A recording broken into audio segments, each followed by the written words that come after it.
Hello and welcome back to Football Manager 2019 with Burton Albion. It is Season 3, it is Episode 2. This is our first season obviously in charge of Burton Albion after previous times with Nottingham Forest and Southampton, which let's just say didn't end in the best way possible. Since the last episode, we've played about 3 more games, and you can probably tell by the league table there, we've won all of them. First up against Bolton, it was a 2-0 victory. Regan, Charles Cook and Will Miller with the goals for us. But look at those numbers, particularly a certain South African left-back called Nthele, maybe. He gets an 8.7, doesn't get any assists, doesn't do anything like that, but he just does, I think he has 3 chances created, 2 key passes as well. He is a revelation. Then match number 2 up against Fleetwood. It was a 2-0 victory here. Marvin Sordell and Daniel Aggie were the goals for us. Dean Marney gets himself sent off for Fleetwood with 2 yellow cards. In this game, once again, defensively, we were amazing. John Brayford is ridiculous. McFadzean is ridiculous. Ercolani's ridiculous. And Nthele going forward is ridiculous. Josh Lillis, for a 33-year-old, he's bloody good for a 33-year-old. 3 more points in the bag against Fleetwood, who were, at the time, I think 5th when we played them. Then up against Gillingham in the Carabao Cup second round. We win this one 5-2. It was 1-0 to Gillingham after just 10 minutes. Tom Eaves with the goal. Luca Ercolani scores his first goal for Burton on 13 minutes. Then Tom Eaves gets his second of the game. And then at half-time, something happened. I don't know what happened, but we suddenly decided to turn it around in the second half. Marvin Sordell, Stephen Hunt, Ben Fox and John Brayford with the goals for us. A very, very good second half performance from us. You can see there the ratings. Brayford 8.5, Nthele 8.3, Fox with an 8.2 and 8.4 for Hunt as well. Our worst performing player was McFadzean. So McFadzean basically was the reason we conceded both the goals. So we played 3 matches in between episodes, 2 in the league, 1 in the cup. All 3 of them were victories. Today we are going to be up against Oldham and Sunderland. Sunderland? Hold on, they've changed fixtures. We were supposed to play someone else. Okay, it's going to be Oldham and Sunderland today. We were definitely supposed to play someone else. It was Bristol Rovers, which for some reason is now down here. I don't know. Anyway, Oldham, Sunderland, let's get on into it. Actually, no, let's not, because we've made a few more transfers. Don't get too excited, they're all this kind of level of player. Will Greenidge is an English right-back. He's signed on a free transfer. He's basically going to be playing for the under-18s until he might get better at football. Fidel O'Rourke is an 18-year-old striker who is going to be playing in the under-18s for a couple of seasons until he gets better at football. There's a theme. And Remy Savage, who is an 18-year-old English centre-back who will be playing under-18s football until he gets better at football. There you go. That's the pattern. 3 signings, all 18 years old, all not very good for the first team at the moment, but we're going to hopefully loan them out, maybe give them some under-18s time, and then they might get better. It's basically £180 a week as like an investment, and if it doesn't pay off, it doesn't pay off. Also, Jack Kearsey has gone on loan to Aldershot, and in his debut, he got 3 assists and an 8.4 rating. Speaking of ratings, Kgosi Nthele, 3 games in the league, an average rating of an 8.33, 2 in the Carabao Cup with an average rating of 7.7. He's got an average rating of an 8.08 after 5 games, 4 assists, 1 man of the match as well. I'm thinking the £37,000 we spent on him was a bargain. League table-wise then, we are in second place behind Sunderland, but as we are now going to be playing them in this episode suddenly becomes a little bit more exciting and important. Oldham Athletic then, who are down in 9th place. Not doing too badly, really. They've only lost the 1 game. Hopefully we can make it 2. Our recent form is excellent. They are inconsistent. Welcome to my world as a Southampton and Nottingham Forest manager. I am trying to not rotate too much. So, the back 5, actually back 7, ignoring the Carabao Cup game, is the same back 7 that has been there since the start of the season. So Lillis is the goalkeeper. Brayford, McFadzean, Ercolani and Nthele are the back 4. Jamie Allen and Regan Booty are going to be the 2 midfielders. Stephen Hunt, Sbarra and Charles Cook are the attacking midfielders behind a striker of Marvin Sordell. I'm hoping that I've worked out how to play this game. It's taken a while. It's taken 2 years. Nearly 2-3 weeks of actual time since the game came out. And now I'm finally able to win games comfortably. Maybe I've just found my level. Maybe my level is League One football. Charles Cook runs forward after 5 minutes, tries to find one of our strikers but can't do it. And now Oldham Athletic can counter-attack. Dearnley runs to the left. Marshall back to Dearnley again. We need to close him down. Someone goes for a slide tackle, misses. Jose Baxter goes for goal. What a finish that is from the former Everton player, ? I think it's former Everton. Into the top corner, his 4th goal of the season. We are 1-0 down to Oldham. I'm weirdly not annoyed being 1-0 down. We've been 1-0 down before, and we've pulled it back to win 5-2, so maybe the same thing will happen. 35 minutes in, since that one solitary highlight and one solitary goal, nothing has happened at all, and we're going to go straight in at half-time, 1-0 down to Oldham, so the half-time team talk might actually need to kick some people up the bottom. So, tactics-wise, defensively, lots of people were very anxious. Why are you very anxious? Strike Force as well, not playing so well either. We're going to stick with it, because hopefully the half-time team talk has actually done something. I did get the assistant to do it, but he did say that he was disappointed. Lillis with the goal kick finds Erkalani, the Manchester United youngster. Long ball upfield, finds the Jamaican international who can't find Marvin Sordell. It's all the way back to the goalkeeper George Legg. Upfield to Dearnley, Brayford wins the header. Stephen Hunt, the Southampton youngster, gets tackled. It's a good tackle as well. Marshall, Dearnley, forward to Doyle. We're trying to go down that right-hand side and we're getting no luck. Dearnley into the penalty area, crosses in. Teller's there. Nathan Teller, the Southampton loanee, I assume, has made it 2-0 to Oldham. That's embarrassing. That's really embarrassing because he's not very good on this game. I've changed it to attacking and I've just shouted and demanded more. Allen goes for goal, clips the top of the bar, but it's not going to go in. Are we going to get anything out of this game, or is this going to be our first defeat of the season? Charles Cook gets the ball forward to Marvin Sordell. We've done no substitutions yet. Across to Stephen Hunt on the right-hand side. He's got 5 in the box. Plays it back to Brayford. Brayford to Allen. Bit of space in the area. Marvin Sordell is there. It is 2-1. We still need that other goal because I don't want to lose. I don't mind drawing. Drawing's okay. Although we are at home, we should probably be winning this. McFadzean with the ball, forward to Hunt. It is on the hour mark. Hunt runs forward down the right side, goes for goal himself. Legg makes an easy save. Marshall with a throw on for Oldham. Jose Baxter back to Marshall. Oldham in the middle to Dearnley. Across Nathan Teller heads, hits the post, and Ian Doyle scored. Nathan Teller's just won 2 headers at the back post. I'm pretty sure Nathan Teller is actually about 5'8". He is 5'8". He's actually not as bad as I thought he was, but he should not be winning headers there. He's got 6 heading. We are 3-1 down. What can we really do? Scott Fraser's going to come on as that attacking midfielder for Joe Sbarra. Erkalani is the one taking the responsibility today. Tom Aldred is going to come on. All of our defenders actually playing badly. 6.2, 6.1, 6.1 there as well. And Thele is the only one who's actually doing anything half decent, and he's only on a 6.7. Well, it looks like this could be our first defeat of the season. Legs goal kick towards the strikers, but Nthele gets the ball. Long ball upfield. Charles Cook isn't going to get there first. Jones back to Legg in goal. First time kick upfield over the halfway line. Aldred heads forward. Charles Cook plays it across to Hunt. Hunt does get the ball. Comes around the player and has a shot. I can't speak properly, apparently. 1.5 minutes of normal time to play. Fraser with the ball to Marvin Sordell. Regan Booty. We've not seen him at all game. Allen now with the ball. Gets tackled. It's now going to be an Oldham Athletic counter-attack. Dearnley again on the left-hand side. He's the problem player. Doyle's there. Doyle's hit the post. And not one of our players decided to go for the second chance until Aldred slide and tackles the ball clear. There is 1 minute and 15 seconds to play. Are we going to get a consolation goal? A second consolation goal. Sordell to Fraser. He's going to go for goal. He does go for goal. Hits it just wide of the post. Weird side-footed left foot effort. And that is full time. Our first defeat of the season. Our first defeat as Burton Albion manager. And basically, we had one of those games where just Oldham just turned up. We didn't. Oldham turned up. So the day that we drop points is also the same day that Sunderland drop points. Luton now leapfrog us and move up into second place because of their goal difference. How are their goal difference so high? What do? They beat Crawley 3-1. And Sunderland drew 0-0 with QPR, who find themselves down in 20th place. Right, up next, we do have Sunderland. We really could do with beating them. Who are Luton playing next? Because Luton seem to be this weird surprise package. Luton are going to be playing Southend, so that is a very big game for Luton Town and Southend. We are going to be playing Sunderland, but first, in 3 days' time, we've got to play Bolton in the Checkatrade Trophy, which nobody really cares about.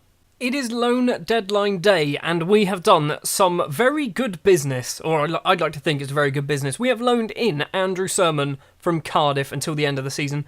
He is costing us £5,000 a week, which is quite a lot. We are having to pay, not that one, sorry, we're actually having to pay his entire contract. which... Oh no, we're not paying his entire contract. We're paying £4,900 a week of his contract. His contract's a lot higher than that. But when you look at this player, yes, he's 34 years old. He's only just turned 34. He is a natural deep-lying playmaker in support in that defensive midfield role. This number 17 passing, I think, could be absolutely wonderful for us. Hopefully, he's one of the missing pieces of our puzzle, and hopefully we're going to see that this season. Hopefully we'll see it against Sunderland. It is the 1st of September. Today we're going to be playing Bolton. You're not going to see it, you're just going to see any of the goals that happen. But Stephen Hunt has won Young Player of the Month for League One, which is good. I've already congratulated him. And we were second place. Gary Monk of Sunderland, which, to be fair, that's a ridiculous manager to be in charge of a League One side. Gary Monk picks up Manager of the Month. In third place is Darryl McMahon of Luton Town. Checkatrade Trophy time then. North Group C against Bolton, that's what they're called. I'm just going to show you any goals that happen. So you'll see, ideally, a goal or half-time after this fade to black. Okay, so we've made it to half-time, and it's 0-0, and neither team have had a single shot on target. We've had 8, they've had 2. Hopefully something will happen in the second half. Well, something might happen. It's taken until the 73rd minute, and Bolton have a penalty. It is Wheeler against Ashby Hammond in goal, the lonely goalkeeper straight at the keeper. It's still going to be 0-0. This is an absolute mess. Something else has happened. Flanagan of Bolton has been sent off for 2 yellow cards. Still no goals, though. The deadline has been finally broken, and it is Josh Magennis of Bolton with the goal. Ball over the top, runs onto it. He just runs away from the slide tackle by, I assume, Erkalani. It is 1-0. There is still about 15 minutes to play. An immediate reply from Burton Albion. Ben Fox it is with the goal, with an assist from Andrew Sermon on his debut. It was a great finish from Ben Fox as well. Straight into the back of the net. Keeper probably could have done better, but we are back in the game. It looks like we are going to be going to a penalty shootout, because that's what happens. Yes, that is exactly what happens. Great, I'll show you what happens at the end. So far, we've successfully missed 3 penalties out of 3. Bolton have scored 1 out of 2. Broughton puts it into the bottom corner. So, they need to score 1 more penalty. If they don't score it, we need to score every single penalty until the end of time just to get back into the match. Brockbank is the man to take it because it is the old ABBA format. Ashby Hammond in goal for us. Hopefully he can save another one. He's already saved 2 penalties today. But all of our penalties have been appalling, and we do deserve to lose into the back of the net. We do lose to Bolton on penalties. I think we still get a point from it, though. So, yeah, we do get a point. We are now third place in our group with Accrington, Bolton, and Derby County under-23s. Up next, we've got Derby under-23s. To be honest, I've already lost interest in this competition. Annoyingly, the board haven't. They want us to reach the second round. Why? Why do you care? Up next then, we've got a 10-day wait until we play table-topping Sunderland. That is not going to be an easy game. Actually, how good are they? Do they still have some very good players? I mean, Lyndon Gooch, I know, is quite a good footballer.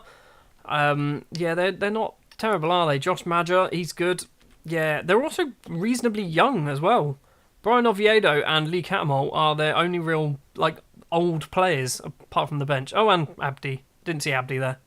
So, for some reason, we didn't play this weekend. I don't know why. Everyone else, bar a few other teams, have also played. So, Sunderland topped the table still. They picked up another victory. Southend moved into second place because they must have beaten Luton Town. Luton dropped down to third. We have now dropped down to fourth place, but we do have that game in hand. That game in hand could put us on 19 points back into second place, but more importantly, actually kind of close the gap a little bit with Sunderland, maybe. After our long break, we have made it to the Pirelli Stadium for the match against Sunderland, which is apparently going to be a sellout. Yes, 6,690 tickets have been sold out of 6,000. That's not how a sellout works. There's still 300 tickets left. Anyway, Sunderland, top of the table. Burton Albion down in fourth place at the moment. We really could do with a victory here, because if we lose, again, that is 3 in theory. I mean, the Bolton one isn't really a defeat, but that is 3 defeats in a row. It's at least 3 red circles on the schedule page. The starting lineup we are going to go for then. Josh Lillis will return in goal after Ashby Hammond played in the Checkatrade Trophy, that's what it's called. John Brayford, Carl McFadzean, Luca Erkalani and Kogosian Thele will be the back 4. Andrew Surman and Regan Booty will be the two midfielders, making up a lovely little loney pair there. Stephen Hunt, Joe Sabara, Regan Charles Cook and Marvin Sordell will be the front four. Stephen Hunt is very, very tired, and I don't know why. I don't know whether that's because of his age or something like that, but he's just knackered. He hasn't played. The last match he played was the Bolton game, so he hasn't played for 10 days. I don't know why he's tired. Sunderland then have signed Billy Sharp. What? Sunderland have signed Billy Sharp? That's not good, because Billy Sharp scores goals for fun. He's got 14 in 49 games so far for Sunderland. They spent £375,000 on him from Sheffield United. That's a worry. He's going to score. He is definitely going to be scoring some goals, I think. I'm going to put this on cautious, because this is a match. This is one of the few matches where I'm there thinking, we probably shouldn't be winning it, but if we can nick something, I'll be very happy with it. They've also got Ravel Morrison. What? That seems ridiculous. 25 minutes in, and so far, this is the first highlight. We've had all the shots, and they've mostly all been on target. Surman with the ball in the middle to Regan Booty, takes a touch to Sabara, gets tackled in the area. Why did he take a touch? And now Billy Sharp can hold up the ball and try and invite some more players in. What a pass that was. Lecco has to score. He hits it over the bar. We are very, very lucky there. Hunt with a free kick into the area. Williams clears, right clears further. Booty's going to get there before Billy Sharp. To Brayford. Brayford, where are you going to go? He's going to play it all the way back to Lillis, isn't he? He has done good. At least he kicked it hard enough. Lillis has lumped it upfield towards Marvin Sordell. Headed on to Charles Cook. Gets the ball as well. Tries to get round his man. Keeps the ball. Dabo tackles him and wins the ball off of him. How have you done that? Lecco now can break down the right-hand side towards Billy Sharp. He does get there first, but hits it wide. I think Ercolani got a boot on it and actually just put it into Billy Sharp's path. Weirdly, we've been the better team. In this first half, we've had 8 shots, 4 on target, but we haven't actually seen any of them as highlights. The highlights have all been counter-attacks from Sunderland. Half-time at the Pirelli Stadium then. It is 0-0, which I would say isn't a terrible result. I'm going to get the assistant to do his bit. We're going to bring off Joe Sabara for Scott Fraser. Scott Fraser, I feel bad for Scott Fraser because he's actually good. He just isn't quite good enough compared to Sabara, but Sabara never seems to play very well. Lecco with the ball on the right-hand side, crosses in. McNeil's there on the volley. First highlight of the second half goes Sunderland's way, but it also goes over the bar. 51 minutes on the clock. Surman has been pushed, and Ravel Morrison is going to get himself sent off. Good. That is 10-man Sunderland now. We're not going to see any highlight from the free kick, though. We are, however, going to get John Brayford injured. Right, what's up with you? You've got a potential foot injury, right?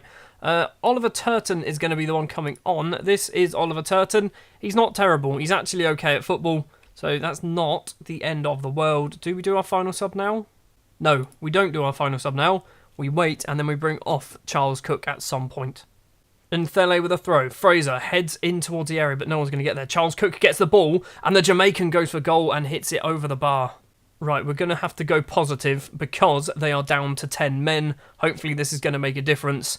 Hopefully they don't find a counter-attack, which they may well do. 10 minutes to go. Stephen Hunt is going to be coming off for Daniel Aggie. We're going to swap those two over because I think Aggie's probably a better left winger than he is a right winger. Final few minutes, 5 minutes actually of injury time. I don't think we're going to get anything out of this. It's going to be a 0-0 draw, which on paper isn't bad. Oviedo better not score this. He doesn't score this. It is full time at the Pirelli Stadium. A 0-0 draw with Sunderland. I'd say we probably should have won it, particularly after Ravel Morrison got sent off, but I'd take a 0-0. I will definitely take a 0-0. Brayford is out for 5 to 6 weeks. That is really not useful because that means Turton is going to have to play. So league table-wise, we have dropped down to 5th place now. Fleetwood are the team that have jumped up ahead of everyone else. Southend and Luton, they both drew. Luton drew with Scunthorpe. Southend drew, they lost to Crawley. Okay, so that's made things a little bit interesting. Sunderland are starting to run away with it. If we finish second, that's kind of my target. I'm not too fussed about winning the league. Second place, I'd love to finish second because that way we get promoted anyway. Next episode, I'm not quite sure what we're going to do. You know what we'll do is we will do Peterborough and we will do Walsall. So there's going to be a few matches in between, 4 matches in total. Then one of them is going to be Cardiff in the Carabao Cup. They have been relegated. They are now a championship side. But still, Cardiff is not going to be an easy team to play against. Thank you very much for watching this episode of Football Manager 2019 with Burton Albion. So far, I think it's going okay. Let's have a look at the board. We are very secure. Look at that. Oh, also, something I didn't mention. We've got a feeder club in Chelsea. I was desperately trying to loan... where is he? So, Izzy Brown, he wants to leave. He's unhappy, he wants first team football. I was like, Izzy, come on down to Burton. We'll give you first team football week in, week out. Doesn't want to join me. Trevor Chalobah was another one. I was saying, yeah, come on down, because we'll probably play him as a Segundo Volante in that role. He doesn't want to join either. Callum Hudson-Odoi, he didn't want to join. So, yeah, I was desperately trying to get people. Casey Palmer, another one, didn't want to join me. He's 23. He really needs to leave in order to actually become a better footballer. He's not going to do it. So I'm hopefully, maybe January, we might make use of this. Oh, hold on. I don't think I can do this now, can I? No, the window's shut. So yeah, maybe we can make use of this Chelsea feeder club deal. Maybe get some of their unwanted youngsters. Tammy Abraham's there. Imagine if we can get Tammy Abraham in League One. Anyway, that is going to do it then for this episode of Football Manager 2019 with Burton Albion. If you did enjoy, if you wouldn't mind leaving a like. If you want to see more, hit the subscribe button. And I'll be back tomorrow for the MK Dons and Peterborough game. Or what it wasn't those, was it? I've already forgotten. Peterborough and Walsall, that's it. I will see you tomorrow.